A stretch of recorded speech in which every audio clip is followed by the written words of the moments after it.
Welcome everyone to Betting Weekly Live, Thursday the 28th of August. You with Steve Wyss and James Eastham. How is everyone doing? Loads of comments in the chat already, James. Really big night on the horizon, not just from a betting front, but from an actual soccer perspective. It's make or break for the club's final round of Europa League qualifying and Conference League qualifying. Are you excited? Yeah, very excited, Steve. You've hit the nail on the head there about what a huge night it is for so many clubs playing in these competitions. We've got the whole season ahead of us. So many rounds, group phase before that.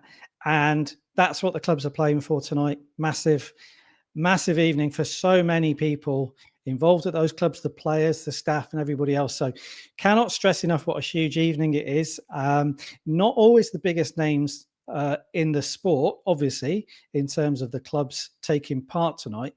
But at this level, for these clubs, it's a huge night. So really looking forward to it. Obviously, the second legs tonight, and so many of these ties are on a knife edge. So plenty to be decided. Yeah, and I think I was just saying off air to behind the scenes that I think there's going to be some shocks tonight across, maybe not necessarily in a one-off match, but over the two legs. We're going to get some surprise teams qualifying because it is life or death for a lot of the so-called smaller teams. You know, there's going to be big bonuses. It can make a huge difference to the whole season. But put your best bets in chat. We're not going to go through. We can't go through all the games. There's too many. We're going to go through the ones that we've got strong leans in, bets in, and obviously the high, the high profile fixtures. But do put your best bets in chat. Noah Goodman, good to see you. Leslie Mack likes Fredrikstad plus 1.5 on the handicap plus both teams to score. Reece Conroy, sad Man United fan checking in. Wow, we would need another pod really for the Man United thing last night. I can't believe that result. But anyway, Byron had a good night yesterday. Rick Haley, good to see you. Ian Messina, Mainz and Rapid Vienna is what he's going with there. Ming Chung will give you the best bets today. Don't you worry. ZT and Villa fan, you are right. Me and James are going to be doing content for the next 3 days because we've got Betting Weekly Extra Time out tomorrow and on Saturday. Betting Weekly Live, me, James, and Nathan Joyce will be joining us in that one as well. Troy Parrott, Brian Donnelly, you got on last week on him, didn't you? And he cashed for you. So is he again plus money to score? He's been an absolute money spinner, hasn't he, for AZ? And Noah's asking about AZ -1. Is that a banker? But welcoming everyone. So many comments on the chat already. But we might as well get cracking straight away. We're going to start with Conference League actually because the matches start generally earlier on the sheet today. And this match, actually, we'll just wait a little bit for the Fredrikstad game.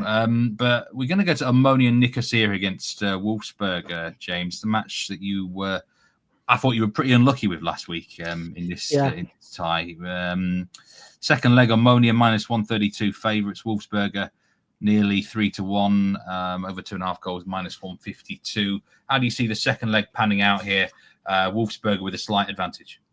Wolfsberger with a slight advantage, 2-1 win in the first leg, which was at home for them last week. I think the bookmakers have struggled with this tie generally to price up these two teams. You can see there that Omonia and Nicosia are minus money to win the second leg. If you look at the to qualify market, we don't have on screen there, but fairly close as well, almost 50-50.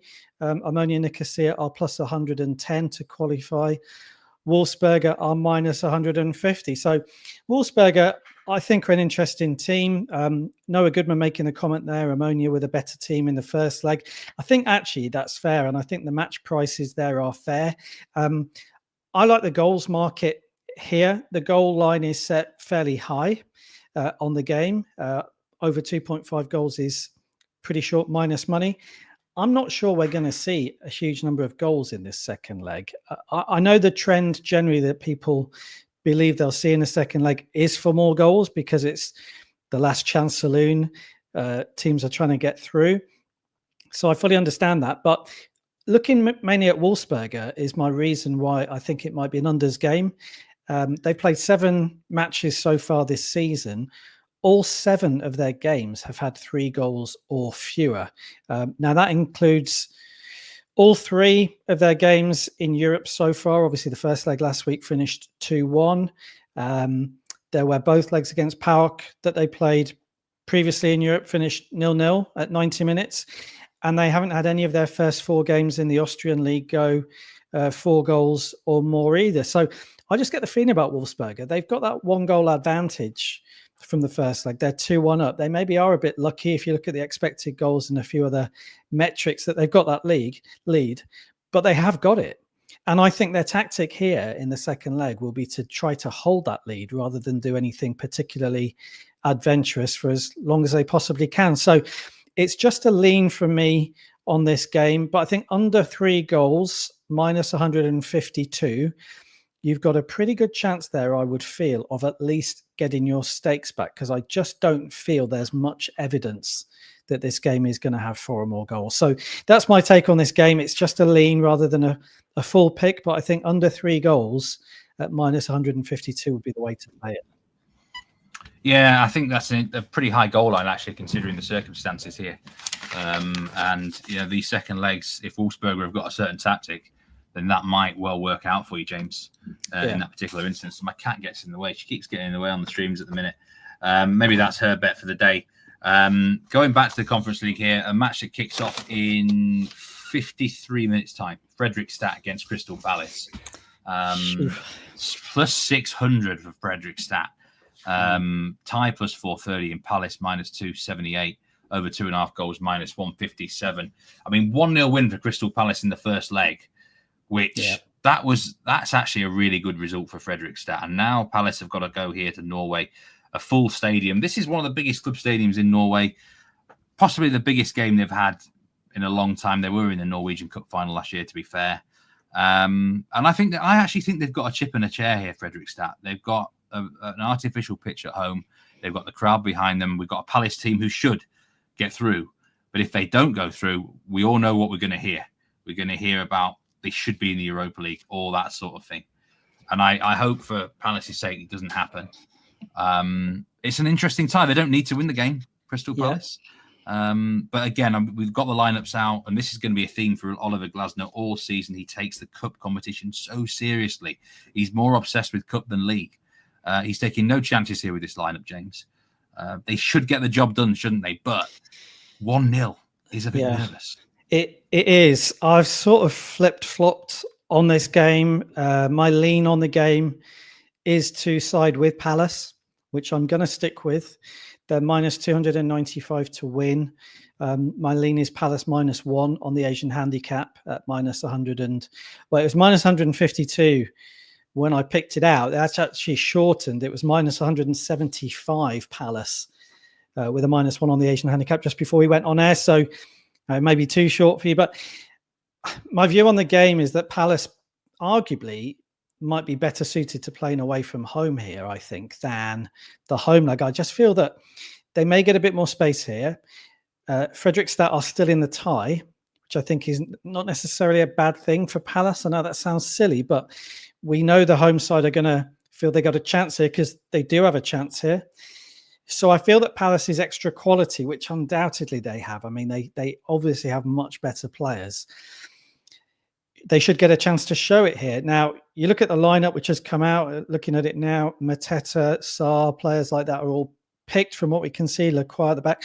It's a strong lineup. They'll want to win, I think, on the night, even though they are 1-0 up. I don't see Palace, with all the quality that they've got, being the type of side who will go to an away game at Fredrikstad and play for the draw, knowing that will be enough to put them through. I think they'll try and get it won on the night.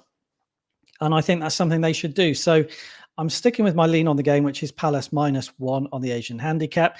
You'll have to check the price because, as I say, there's been quite a lot of movement on that. Obviously, if you look at Palace's start to the season on the pitch, not massively impressive. They got a draw against Chelsea, which isn't bad. They've drawn at home to Nottingham Forest, which is maybe slightly disappointing. There's been so much disruption with players either leaving or being linked with moves and all the rest of it that I think everybody at Palace will be pleased when this window shuts. And this game obviously comes just before that happens. So we may not still see them at their best, but I just feel that they should get the win. It may be a case of only winning by a single goal, but I feel if they were not to win on the night, that would be a real clear case of underachievement given the quality they've got. You mentioned, Steve, as well about the artificial pitch. I'd be really interested to hear what people think about that. Obviously, Premier League players are not used to playing on them anymore, not like they were 30 years ago when we had artificial pitches in the English top division. I wonder to what degree it does affect players. They're obviously not used to it. We know that. But would the more skillful players be massively detrimentally affected by it? I'm not sure. People may have a view on that. So I can see why people are a bit nervous about Palace because, as I say, there are metrics there, such as their performances so far, that are not massively impressive. But I just feel that the extra little bits of space, I think they will get over the 90 minutes. And the quality they've got means that they should get the game won on the night as well as the tie. I think what we've got to remember here is that Fredrikstad are currently 10th in the Norwegian Elite Serie, and they're probably about the 7th or 8th best team in Norway, I would say. And realistically, Crystal Palace shouldn't have a problem when we look at it like that, because I think if they were facing someone like Bodo Glimt or even Brann, it might be a much more difficult prospect for Palace. They'll do enough here. I think at the start of the season, Oliver Glasner would have made this competition one of his biggest priorities, or whichever European competition they're in. I think they'll go through, and it's one of those where at some stage Fredrikstad are probably going to have to take a chance, aren't they? And my lean on the game is actually in the corners market. I've got a lean on over 9.5 corners. There were 10 in the first leg. Fredrikstad actually did pick up 3 corners. I followed this team quite a while. The 3-5-2 system does generate quite a few corners for and against. And I think the corner line at 9.5 there at -117 is worth a little nibble for the over. It's going to be, I don't think there'll be that many goals in it. I think it'll go under 3 on the agent line, or at least push on that. -1 Asian for Palace is -180 now. The -1.25 Asian handicap lines at -125 for those who are interested. It seems that Effie Brilovsky, they're both teams to score no at Palace. Quite a few using Palace in parlays, James, which might not be the worst idea. Right, just need them to win then, don't you? Simple as that, really. So it feels a little bit like one of those where the market has maybe woken up to just how much better they are. In the ways you've just outlined, actually, Steve, there's no getting away from the fact that Fredrikstad are currently a mid-table side. And it's not like we've just started the season. It's Norway, what are we, 18, 19 games into it. So we've got a fair idea of where they are. And I just feel the shortening price on Palace is maybe people responding to the fact that actually, if the two sides play close to their potential here, it would actually be a big surprise if Palace didn't win on the night. Dave Clark, Ginepi says Steve loves corners at the minute. I do. I really am into the corners. I've got a couple more corner plays today, Ginepi, don't you worry. And Nish is right. The artificial, I think if teams are looking for an excuse, they can use it as an excuse in a negative way. You've got to crack on and get on with it like Spurs did last year up at Bodo Glimt. But if they don't get the result they want, you can guarantee that the excuses will be coming out left, right, and centre about plastic pitches and all that sort of stuff. I've got a couple more games on the sheet here. Besiktas Lausanne. You got involved in this game last week, James, and I wanted to get involved in this again because I was doing a bit of research today and I was thinking over 3 goals on the Asian line, but it's a bit short. As you can see, they're over 3.5 goals at +108. I don't trust either defence is my best point for this game. So I was looking at both teams score as a lean at -148. It's not often I would have a lean at -148, but I think that's the better bet because the first leg was a 1-1 tie. Besiktas, Lausanne actually dominated the game. Lausanne should have beaten them. There should have been at least 3 goals in that match. James, would you go down to -148 on both teams to score? Yes. Yes, I would.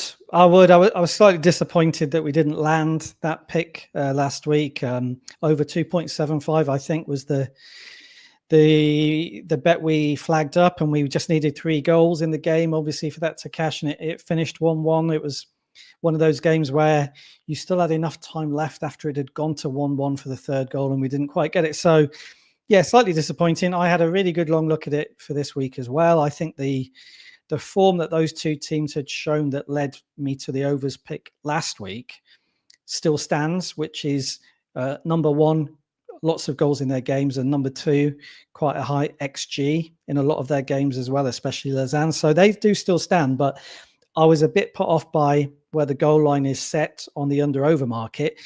So I tend to agree with you. I think that although minus 148 sounds quite short, both teams to score and have the 1-1 draw covered is fairly tempting. So, yeah, I left it alone this week, but I think both teams to score is probably the best way to tackle the goals market there. I think that's one of my best parlay pieces for the day. Both teams score Yesh and Besiktas against Lausanne.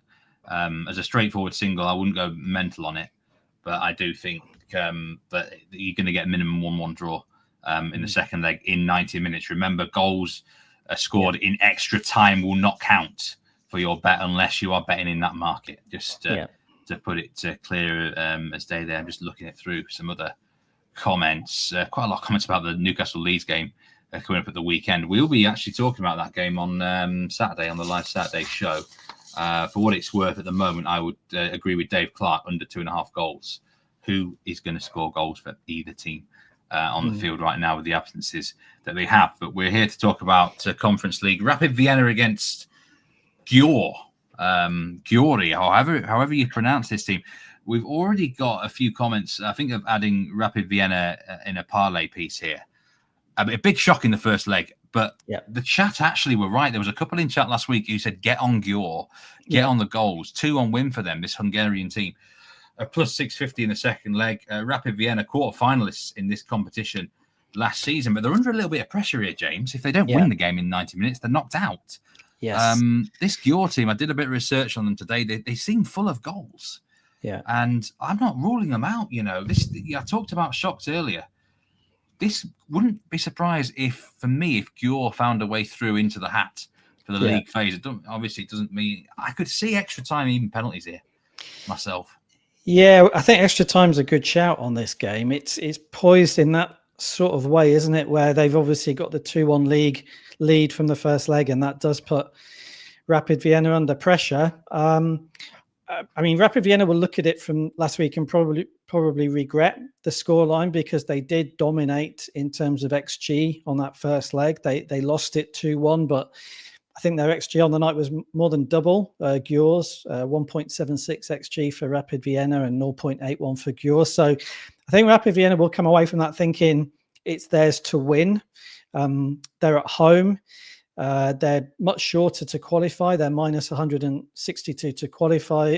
Gyori, despite having that first leg lead, are outsiders to qualify at plus 120. So I think Rapid Vienna will feel that they're not in the box seat, but that it's still very much within their hands. But then you look at the prices, Steve, and I just don't think that really appeals to back Rapid Vienna at minus 275 to win on the night. Gyori plus 650, and the tie is 380. So it's one of the ties which I think is really interesting. Will we have the favourites go on and actually make up for what happened last week and put it right and get the job done? Or like you say, is it one of those which is either going to be a surprise in 90 minutes or maybe get taken beyond the 90 minutes? So let's wait and see. But I don't have a pick or a lean on it.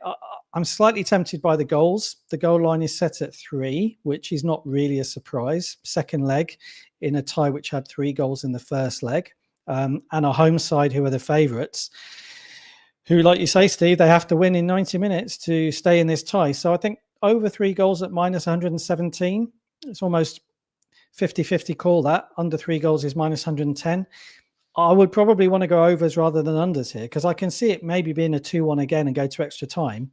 But I think Rapid Vienna are really going to look to set the tempo here and set the agenda and try and get it won and try and dominate from the start. So I'm expecting a fairly open game here, and I think overs rather than unders would be the better way to play the goals markets. Yeah, I kind of agree, but especially with this Gyori team who do seem to be full of goals. Byron's backing them again, plus 1.25 on the Asian handicap.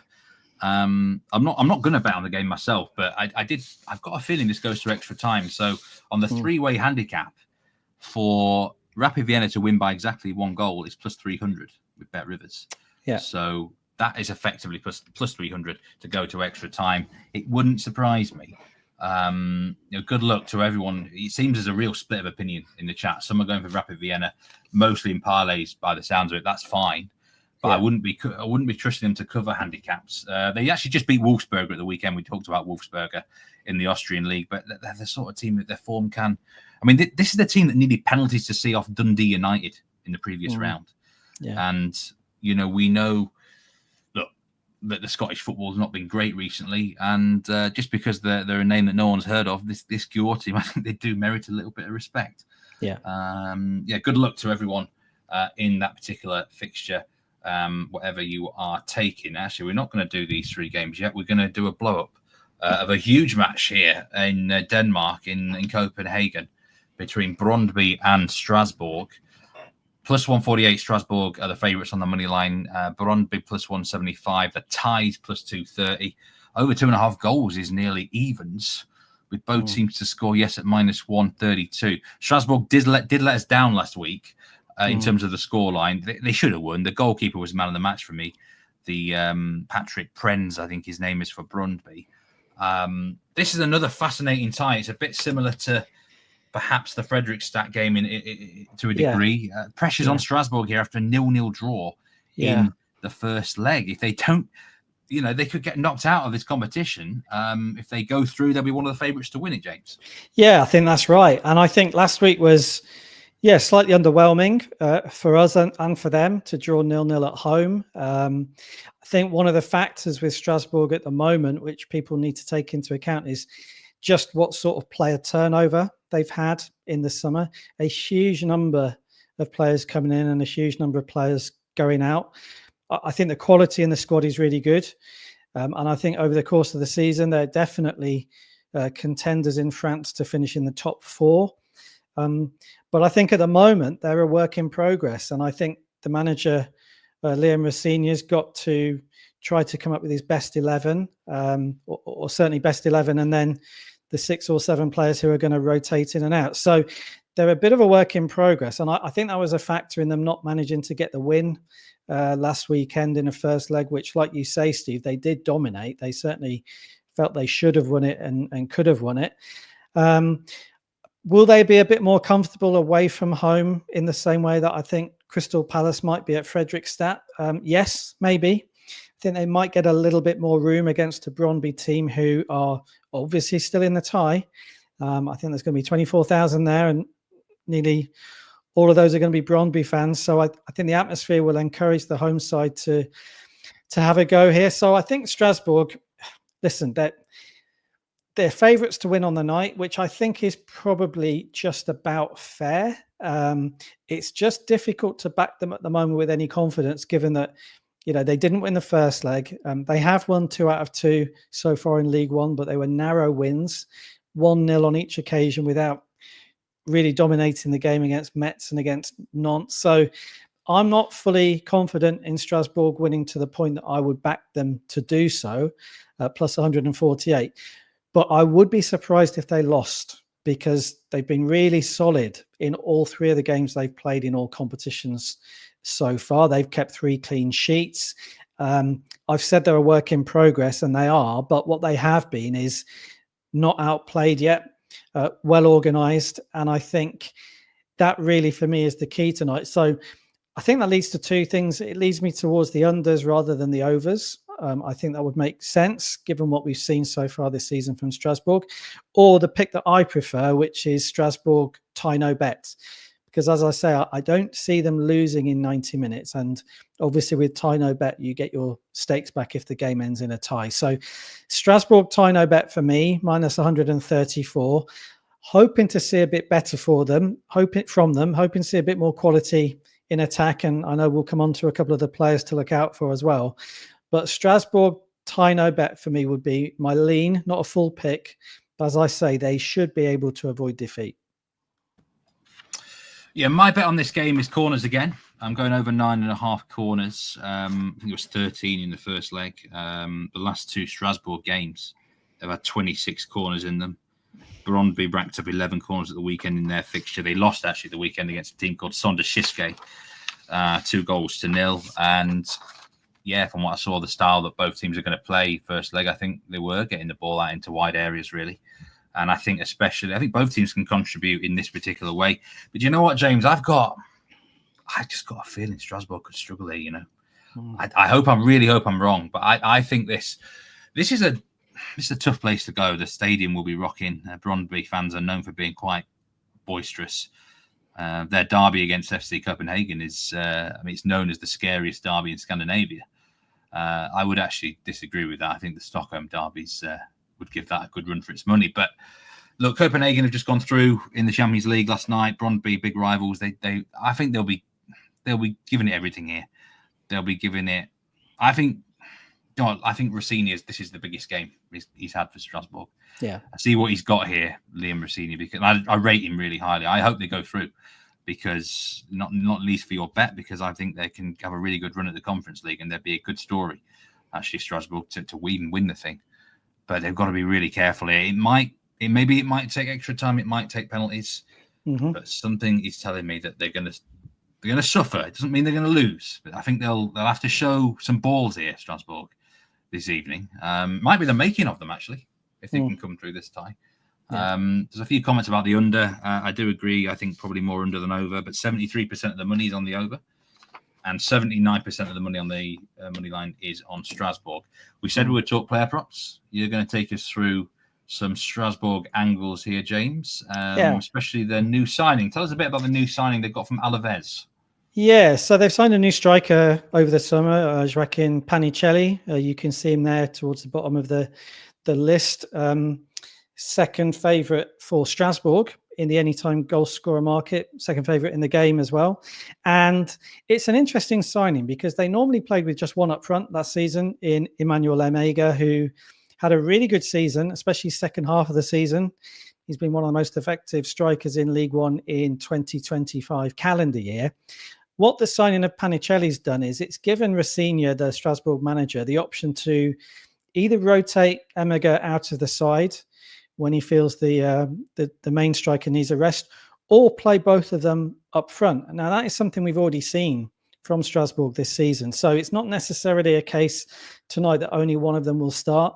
We might see both of them on the pitch from kickoff. So they've got a really big squad. He's got lots of options at his disposal, does Rossini. But I think Panicelli's been an interesting addition. I've quite liked what I've seen of him so far. He plays in a slightly different style to Emega. He seems a little bit more natural, dropping short to collect the ball. They both look pretty good in the air so far this season. So I think they're worth flagging up, because if you look at those prices, they're both plus money to score any time. There's then a very big drop off to everybody else in the Strasbourg market. Everybody else is a much bigger price to find the net. I think that's fair based on what they've shown so far this season. Strasbourg have only scored 2 goals so far in their 3 matches. Emega got one of them. Panicelli got the other. So at the moment, pretty much everything is going into the pair of them. And I just look at those prices and I think, if you do think Strasbourg are going to score tonight, it's not guaranteed that it's going to be one of those two who gets the goal. But at the moment, it is kind of looking that way. And you look at the rest of the team, they often play with 2 sort of wide midfielders / wing backs who don't necessarily get into scoring positions. A lot of it is being fed into either 1 or 2, depending if either or both starts up front. So it would just be to say that, if you're looking for a player pick in this game and you think Strasbourg are going to at least get on the score sheet, and you look at those prices for Emega plus 150 and Panicelli plus 95, and you think, wow, that's a little bit short. I'm not sure it is. I think it's probably a fair assessment of how they've been playing so far. So it's not a strong piece of advice to say you should definitely be on those players, but just to say, if you are looking at the goals markets, I would be slightly reluctant at the moment for Strasbourg to look anywhere else, because I don't really think you can make a strong case at the moment for anybody else in that squad getting on the score sheet. On the Brondby side of things, Philip Bundgaard, he's the top scorer of the season for them. He's plus 215 to score any time. It's got to be mentioned, they themselves have had quite a big player turnover, which that's not easy. They've lost some big goal scorers from last season. But Bundgaard and Valleys have been their most informed players. But in general, I'm not probably looking to back a goal scorer in the game because it could be tight. But you make a very good point about those two strikers for Strasbourg, James. It's going to be an interesting game. Best of luck whatever you're going to take on it to everyone. Ginepi, I do agree with you. And James has made this point that they're not quite as functional as they would want to be at the moment, Strasbourg. That might take some time. But there's still a hell of a lot of quality in this group. Yes, I was going to say, Steve, exactly that. I saw Ginepi's comments. I think it's absolutely spot on. They're a fascinating watch at the moment, are Strasbourg. I personally, like I've said, I think there's huge potential for them to do some really great things this season. Definitely in League One, because they're going to be in that all season, but also in Europe if they stay in it. So I agree with Ginepi. We don't really have a strong read on them at the moment, but they're definitely a side and a squad of players who are worth watching, because there's just so much quality in there and such size to that squad that I think there's a real chance of them having a good season. Okay, let's finish off the Conference League stuff. I'm going to rattle through some bets here. Cluj Hacken would probably be one of my strongest bets of the day. This is over 3 on the Asian goal line at -110. The first leg resulted in a 7-2 Hacken win. I was on the over 2.5 goal line last week, and it cashed very, very quickly. A great position for Hacken to be in. Cluj have sacked their manager. I think he got sacked on the spot after losing that match last week. They've just gone and lost 4-1 in the Romanian league at the weekend. Hacken should feast here on the counter-attack, and there should be a minimum of 3 goals. And I'm expecting that to be quite a wild second leg there. Rayo Vallecano against Neman Grodno. This is another corners bet for me, over 9.5 corners again. I'm like a revolving record here. But Rayo Vallecano are a team I'm always looking for corners. They play 4-4-2. They get wide. They take a lot of shots. In the first leg, I think they win the corner battle 10-1.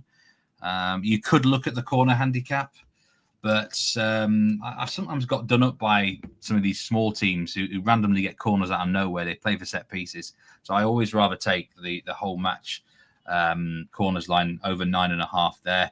And then Mainz Rosenborg, a really big game to finish with there. Rosenborg with a great win last week. 2-1 last minute, fully deserved it. Look at the metrics for that game, everyone. They schooled Mainz a bit, actually. I'm not sure. There was a few comments about this match earlier in the chat about Mainz at -315. Rosenborg plus 650 here, tie plus 460. I like both teams score yes here at -143. I'll read you a quote from the Rosenborg manager in his press conference pre-game. He said, "We expect to score goals and we will try to win. That is what happens when you play for Rosenborg, and when you are manager of Rosenborg, you have to be ambitious." And do you know what? I think he's kind of right. These teams, I mentioned earlier, it means so much to them. I'm not ruling out Rosenborg here, at least taking them to extra time. And I think they can get on the score sheet. And if you're going to back a player, it's got to be Dino Islamovic again, plus 230. 15 goals he scored in his last 12 games. That's an unbelievable run. I don't mind. I mean, this is obviously the toughest game he's going to have away at Bundesliga opposition. Yeah, Mainz didn't look anything special to me at the weekend, James. They played with 10 men for the last half hour. They're under pressure here. Some of these big teams are under pressure this evening. This is a theme.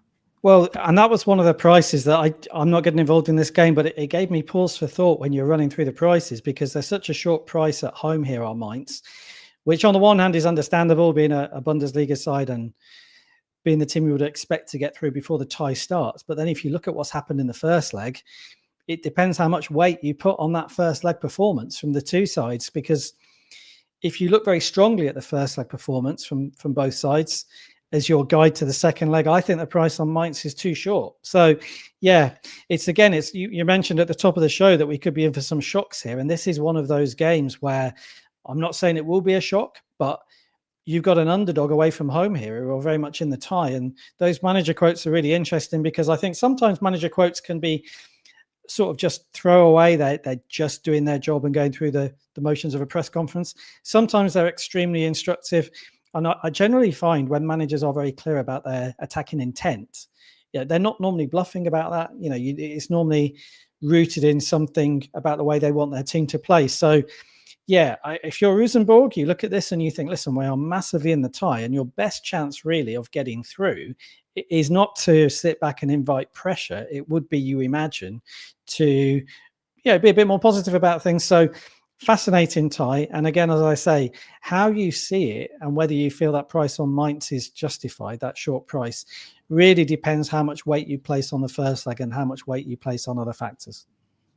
It wouldn't shock me at all if this went extra time. Again, in fact, that's my actual prediction for the game, probably 2-1 to the other way. Again, I mentioned this with the Brondby fixture. Norway, Bodø/Glimt are in the Champions League now. Brann had a great win yesterday. These teams kind of want to match their rivals up there and get through and make a real difference. And Rosenborg, the biggest club still really in Norway. It would be not embarrassing for them not to be in Europe, but it would be not great look on them. I think this for them is their biggest game really remaining this season. So I think they'll give it everything. I like both teams score yes here, -143 in that Rosenborg fixture. You've not got anything else in the conference that I've missed, have you, James? No, just wanted to make sure. Yeah, I just wanted to make sure. Before we talk Europa, Betting Weekly newsletter. The Insider will be released tomorrow. Again, several good bets across the card. I think you are previewing the Lyon game. That's right. The Lyon game in that one, James. Yeah, the Olympico, Lyon-Marseille on Sunday night. Very much looking forward to that. Yeah, I was given Wolves-Everton, which is a bit more challenging. Yeah, a bit more challenging. And then the Bayern Munich game. But there's also going to be some NFL features on this Insider. So do sign up for free if you're not already. We've got a lot of people watching live here at the moment on different platforms. If you are new to the channel, then feel free to sign up for free. And, of course, hit that like button, hit that subscribe button. We're closing in, very close actually now, 11,000 subscribers. May well happen over the weekend. So do that. Europa League then. We've not got as many games to talk about here. But I am going to start things off with the Malmo game. I went over 2.5 goals last week on this fixture and ended 3-0. And I'm going to have a small lean here, just a small lean on the same bet at exactly the same price, near enough. I think it was actually -116 last week. It's just one of those where, again, if you're 3-0 down, you're at home, you've got to give it everything to try and get back in the tie. And Malmo are the sort of team who should pick them off on the break if given enough chances. So, it's one of those where you could get Malmo could actually win 3-0 again, or you could get both teams contributing. It's a small lean. If it was 2-1, I'd be more confident, weirdly. Think if Malmo do score the first goal, then the Czech side might kind of give up the ghost a little bit. PAOK against Rijeka. This is a really interesting one because Rijeka are the champions of Croatia, but they've really struggled a bit in Europe, laboured through quite a few ties. They've had a bad start to the season domestically, but they did win the first leg against PAOK, which was a surprise. I know in previous rounds you've been quite interested in PAOK games, James. They're -220 here. I really am drawn heavily towards the home team on the -1 Asian handicap, but I have been done in by PAOK before. Yeah. And where do you think Greek football is? Where do you think they are here? Yeah. So, I opposed them earlier on in Europe against Wolfsberger, who we've talked about, and they did get through in the end, but they drew both legs of that tie 0-0. So I had a long look at this. It was one of those which is, I think, interesting because it's still very competitive. The first leg having finished only 1-0. You look at PAOK and you sort of expect a bit more from them, I think, than we've seen so far in Europe. But I didn't in the end feel I knew enough about the opposition and the real standard of the opposition to oppose PAOK. So, it's one of those where I think they'll get through. Will they need extra time to do it? Will they win by only 1 goal in 90 minutes and therefore need the extra 30 and maybe even penalties? Maybe, but I think it would be a big shock if they didn't at least win in 90 minutes. I think they should be better. They've obviously got more pedigree in Europe, so it's not the sort of game I think they'll be struggling in generally. In the end, the -220 was I see we're bringing up a correct score 1-0. That sort of thing wouldn't surprise me at all. I think you mentioned there, Steve, -1 Asian handicap on PAOK is the sort of thing that would appeal. I was just hoping they'd be -100 and something to win rather than -220. It would maybe open up the Asian handicap market on PAOK in a slightly more attractive way. So I left it alone in the end, but I think they will win in 90 minutes. By how many, I'm not so sure. Yeah, this is a lean for me only. it's a stronger lean than the Malmo bet that I just gave out. The -1 Asian handicap on PAOK feels safe. I think they win in 90 minutes, but Dante's right. That 1-0 correct score does ring in my head, that 1-0. It's one of those where you back it and you think 1-0 and you hope for 2-0. Yeah. But realistically, if we're being honest, the 1-0 is the most likely outcome. There's a few saying under for that game as well. I do agree. Yeah. Dante thinks shop window for a couple of their players. That's a good point. This is a great time for players to show what they're made of with the transfer window about to shut. Ones who might want to be getting moves. Yeah. And apparently, of course, there is a game live right now in the Europa League, I do believe. Cups against Midtjylland. 4-0 for Midtjylland in the first leg, and Cups are now down to 10 men. I'm not watching this game, but you can watch it on the BetRivers app or betrivers.com. In fact, all the games in Europa Conference, bar one of them, I think it's the Panathinaikos game, which is not, can be streamed directly on the BetRivers app. Just looking at the metrics for the game, we've got unexpected goals of over 2 in this first half, and there's not been a single goal so far. So anyone back in the first half goals might consider themselves unlucky. Maybe, we've got suggestions loads in chat already. Get on Midtjylland, get on the goals sort of thing. I'm not watching, but I probably might have a nibble of the second half and see what's going on there. Nish says PAOK win and over 1.5 goals though for him. That's his bet there. Dante goes obviously that 1-0. I think if you're going to bet on the game, that -1 Asian handicap is the safest play. Yeah. Let's move to Europa again here. FCSB against Aberdeen, 2 teams that have been heavily discussed on all live shows in qualifying so far. And the first leg was a 2-2 draw, a really exciting one. Yeah. Aberdeen, Dan Roebuck put in chat, they were lucky and then unlucky, all sorts of things. FCSB -167 favourites here. It's been a really poor campaign for Scottish soccer games, to say things lightly. And that's immediately why I was thinking maybe FCSB needs to be a bet here. But, maybe we've got to take each team individually. Aberdeen have got something about them, I think. They won the Scottish Cup last year. They've got a good manager. They came back from 2-0 down last week. I've got a lead. I've got a bet. I'm going to come to that bet in a minute. But after last week's game, do you see any value or betting potential in the fixture? Well, we had mixed views on the game before it took place last week, didn't we? Both in the comments, some of which were really interesting. And you mentioned Dan Roebuck was online and had a view. And I think, if nothing else, the fact we had such contrasting views played out in the way the game went, because it was quite unpredictable over the 90 minutes. FCSB away from home went a goal up, then had a man sent off. With 10 men, they then went 2-0 up. And actually Aberdeen needed a couple of goals in the second half, the second of which came in the 90th minute to get the draw. So I think we saw some of the unpredictability of the two sides in that first leg and their inability to dominate or control the game for the whole 90 minutes. You have to say the red card would be a factor in that for FCSB. They probably did pretty well, to get the 2-2 draw, having played for just over an hour with 10 men.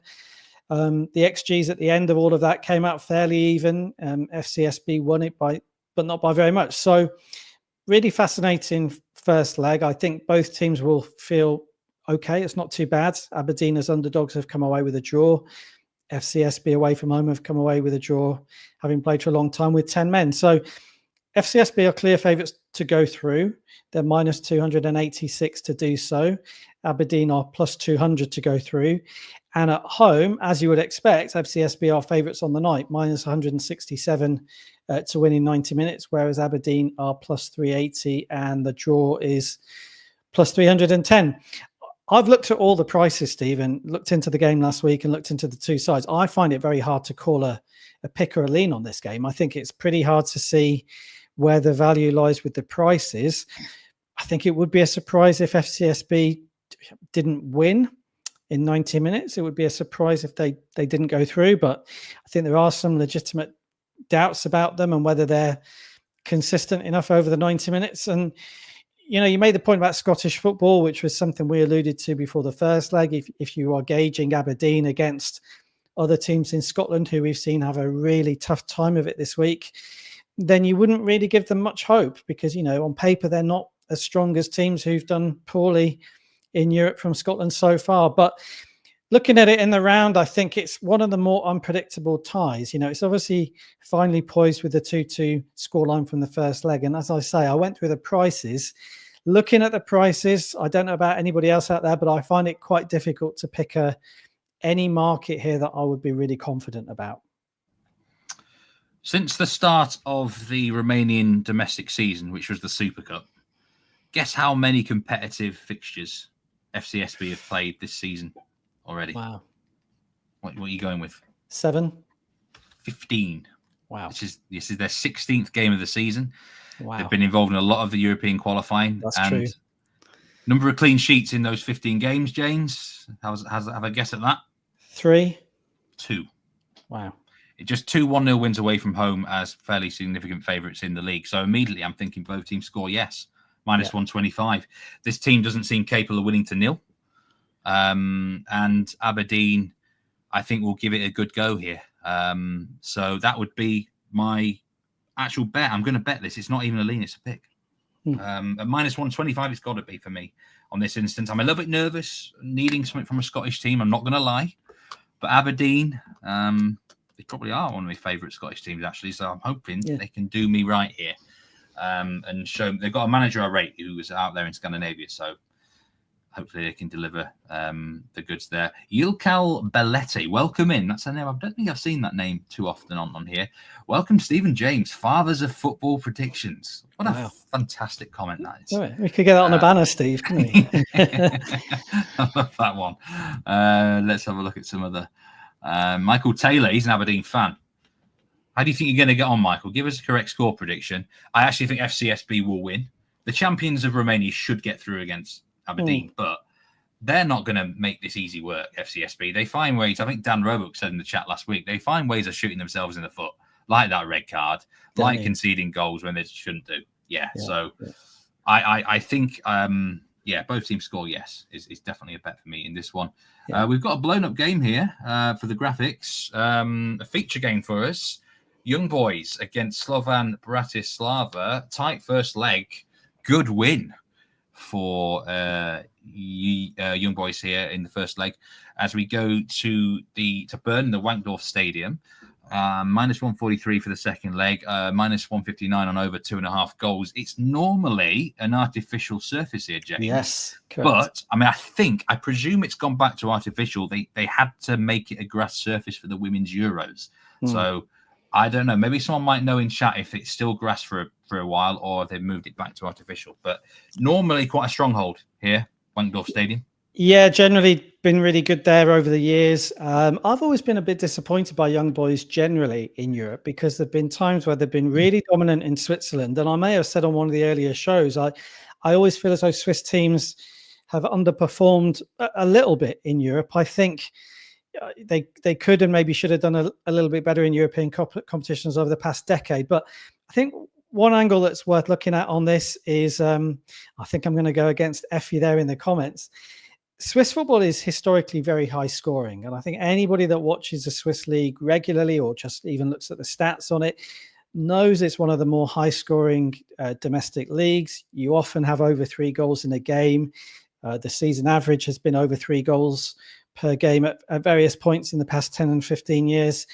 And that's normally what you expect.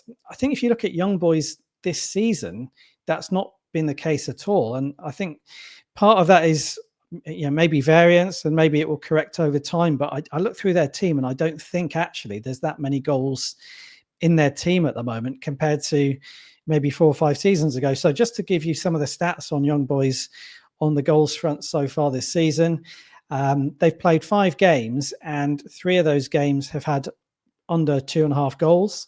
One of them was a 0-0 draw, which was against Sion in the league. This first leg last week against Slovan Bratislava was 1-0. They've also had a 1-1 draw in the Swiss league as well. The only 2 games of Young Boys this season which have gone overs, both had a red card, which I think was a big factor in the game going overs. If you look at the 2 games in question, there was a 3-1 win against Servette and a 4-1 defeat at Basel, where the red card was instrumental in the goals count going up. So I think what all of that means is I think Young Boys as a team are maybe not as high scoring at the moment as they've been in the past and as Swiss teams generally have been in the past. And I think then if you look at the state of the tie, where Young Boys are a goal up from the first leg, I just feel that if you're Young Boys and you know there aren't a huge number of goals in your team at the moment, and you're a goal up from the first leg away from home, I'm not saying they're just going to sit back tonight, but what I am saying is they don't need to win this game and they can go through. And I think that given how they have struggled for goals, maybe they'll be a little bit more conservative than people are used to seeing this team when they play at home in Europe. So, yeah, I looked at all the markets here, and I think the goals actually offer pretty good opportunities to back unders. Under 3 goals is available at minus 107. That would be my lean on the game. Obviously, you're only going to lose if you back under 3 goals if we end up having 4 or more goals in 90 minutes. I mean, I'm not sure why we would. Obviously, we could. Yeah, there could be a red card. There could be an early goal for either team, which then changes the dynamic of the game. Who knows? But I think just looking at how Young Boys have played so far this season, looking at the players they've got in their team, I'm just not sure there's huge numbers of goals at the moment in the Young Boys team. So it may be slightly counterintuitive to go against a Swiss team scoring lots of goals in Europe or being involved in a high scoring game. But I think at the moment, unders for me would be the way to play. So it's just a lean on the game, but it's under 3 goals. And at the moment, it's available at minus 137. There was less than 1.5 expected goals in the first leg. That's a really good win, by the way, for Young Boys. To win 1-0 over there, that's not been an easy place for your average team to go to. And with Swiss football, I don't really know where it is at the minute. It seems a really sort of open league. There's not a dominant, clear team. Yeah. Young Boys did dominate for a while, no doubt about it, for like a 2 or 3 year spell. And I think they were known in that period for wild games, and that might be why the goal line is high on reputation. I honestly think there's a bit of that, Steve. Yeah, and they're not that team anymore. And I think of 1 or 2 of the strikers they've had who were good for 20, 25 goals a season. I'm not sure they've got one of those players anymore. I'm not sure they've got that guy up front who they can hang their hat on and play towards. I think they'll probably play in a 4-4-2, but I think, from what I've seen of them this season, often the guys up front, they're not really prolific goal scorers. We're not sure yet who's going to start up front, but I think it might be one of those games where they just feel like, a 1-0 lead is, like you say, a fantastic result from the first leg. But I just don't feel they'll have the confidence that they can go and build on that and double it and maybe triple it and go 1-0 up and 2-0 up in the second leg just because they're at home in the way that they maybe would have done a few years ago. So let's wait and see how it goes. I'm really interested to see how this does go, because I think if Young Boys were to go through and then maybe not the sort of team they were in the not so distant past, then maybe they're a team that would throw up opportunities further down the line in the competition as well. So let's see how it goes. But for me, it's more of an unders game than an overs game, as I say. We did task you with having a look at the player props for the game as well. You're going to flag up a player in that market? Yeah, so again, mentioning Young Boys and the lack of goals really that they've had this season, I just wanted to mention the guy who's second on the list there, Darian Mallas. You can see at the top of the goal scorer list, we've got João Monteiro. Mallas is second in the anytime goal scorer market with plus 270. Probably going to play out wide in what I think will be a 4-4-2. He is the only player at the moment for Young Boys who's scored more than once this season. So I just wanted to flag him up because people may look at the formation or the likely lineup and think the goals will come from the 1 or 2 guys up front, and they may do, but it doesn't really feel, albeit from a small sample size, that's how Young Boys are operating at the moment. So Mallas might be worth a look at plus 270 because, as I say, he's been as sharp as anybody really in front of goal for Young Boys so far this season. Just before we sign off, I did put this match at the bottom. Braga against Lincoln Red Imps. Lincoln Red Imps 33-1 to win the second leg. They're 4-0 down. But the handicap is minus 2.75 on Braga here. I just thought I would ask you, James, is it an obvious case of Braga are going to do exactly the same again in the second leg? Because the handicap did look suspiciously low compared to what happened in the first leg there. 4-0 win away from home against, this is Gibraltar opposition, of course. Yeah. Will Braga just, declare here 4-0 up, or will they do the same again? They're at home. Yeah. Look at that. What do you think about handicap? Minus 2.75. Yeah, well, I mean, it sounds a bit short. Given what happened in the first leg, as a general rule, I would not get involved in a game which has been this one-sided. In the first leg, I think it was a show with Dan earlier on in August where we talked about this a little bit. I leave them alone because obviously the tie is almost over, and for me, it just throws up too much uncertainty for the team that's ahead on two fronts. The first is motivation. Not only do they not need to win, but they can lose, can't they? 1-0, 2-0, and even 3-0 in this case, and still go through. So it just throws uncertainty on how they're going to approach the game. The second, of course, is team news, which becomes an even bigger question mark when a side feel as though they're already through. People would need to look really closely at what degree Braga might rotate here. You don't want to be disrespectful to your opposition. There's other factors early in the season, like the manager may want to give players lots of minutes in a sort of not a friendly game, but an environment which might be quite useful. So for me, when you have a big lead like this, I think it throws up a lot of questions about exactly how a team is going to play. But I do tend to agree with you. I think when a team from a big European league, and Portugal is certainly that, have just done that in the first leg, which was only last week. It's very tempting. So it depends how people feel generally, I think, about these massive first leg leads and whether it puts you off. It certainly puts me off, but I think you're right. I think a top line look at it would suggest that they can obviously easily break that handicap line, can't they? Because they've just shown they can do it away from home. Yeah, I'm not going to get involved because it's 4-0, but it did look a little bit on the low side. Best bet, James? We've got to sign off here. Yeah, my best bet, I've been a slightly conservative with all of them today, but my best bet is the Young Boys lean. It's on under 3 goals in the Young Boys versus Slovan Bratislava game at minus 137. My best bet, Cluj, Hacken, over 3 Asian goals, minus 110. Thanks everyone who joined live or on demand. We haven't been able to talk about all the games. The Dynamo Kiev game against Tel Aviv, we haven't got involved there. Put down in chat now what you like. The Premier League show is going to drop immediately after this is finished, so in 2 minutes' time. That's quite off air. But thank you everyone who joined. Sign up to the newsletter. Hit the like button. Hit the subscribe button as well. I will see you on Saturday, live on Saturday, 9 a.m. Eastern with James and Nathan.